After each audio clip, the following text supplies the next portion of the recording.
O Ministério da Saúde ontem admitiu que não tem um plano definitivo, nem uma data para o começo da vacinação contra a Covid. A Anvisa publicou as regras para autorização de uso emergencial da vacina aqui do Brasil, mas, por enquanto, nenhuma farmacêutica fez o pedido. Juliana Morrone está acompanhando tudo isso. Bom dia, Juliana.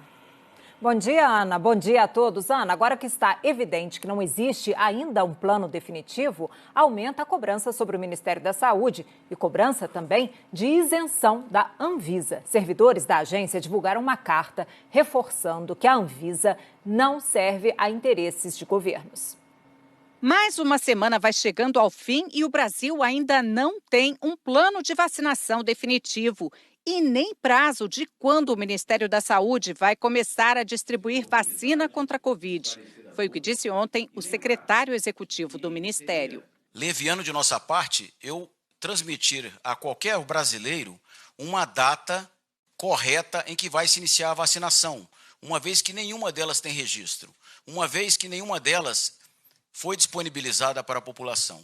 Tendo a autorização para uso emergencial, tendo o registro, aí sim, com o registro, poderemos iniciar a imunização de toda a população brasileira. Ele falou ainda que o Ministério assinou um memorando de entendimento para a compra da vacina da Pfizer, que começou a ser aplicada essa semana no Reino Unido. Que a previsão inicial, que a gente pode tentar uma margem maior, um pouco para frente, um pouco para trás, são 8,5 milhões de doses no primeiro semestre de 2021 e 61,5 milhões de doses no segundo semestre de 2021.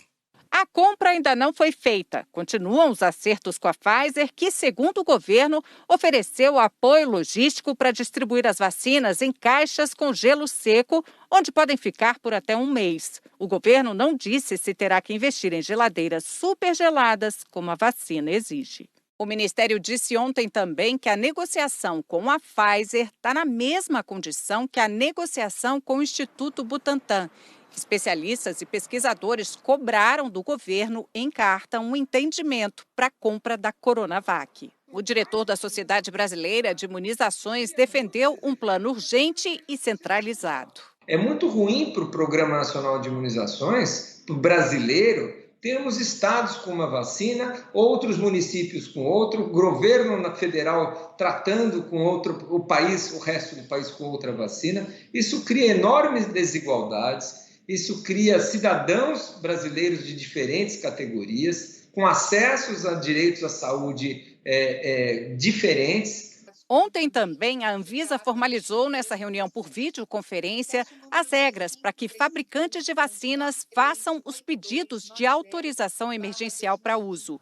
O Fórum Nacional de Governadores apresentou um pedido formal para a Anvisa autorizar a vacina da Pfizer e a Anvisa voltou a explicar que para dar autorização num prazo de 72 horas, como prevê a lei de maio, o pedido tem que ser feito pelo laboratório, as vacinas precisam estar em teste no Brasil e já terem o registro definitivo em pelo menos uma das 4 autoridades sanitárias dos Estados Unidos, da Europa, do Japão ou da China, o que não há até o momento. Os servidores da Anvisa divulgaram uma carta em que afirmam que a agência não serve aos interesses de governos, de pessoas, de organizações ou de partidos políticos e que pressões externas são inerentes ao trabalho desenvolvido pelos servidores da agência, mas que o trabalho técnico está acima de qualquer pressão. E num evento em Porto Alegre, o presidente Jair Bolsonaro afirmou que o Brasil está vivendo um finalzinho de pandemia. Não é o que dizem os números de mortos e casos da doença e médicos e especialistas. Estão cheias as estruturas, tanto no setor público quanto no setor privado, né? Então, não é um problema, e isso é outra faceta dessa pandemia. Ela não escolhe rico, pobre, branco, preto. E nesse cenário, ninguém está imune, todos nós somos vulneráveis. Os hospitais estão lotados, estão correndo risco de realmente não dar conta dos atendimentos. Isso não é o finalzinho da pandemia. O finalzinho da pandemia vai acontecer quando a gente observar o contrário disso.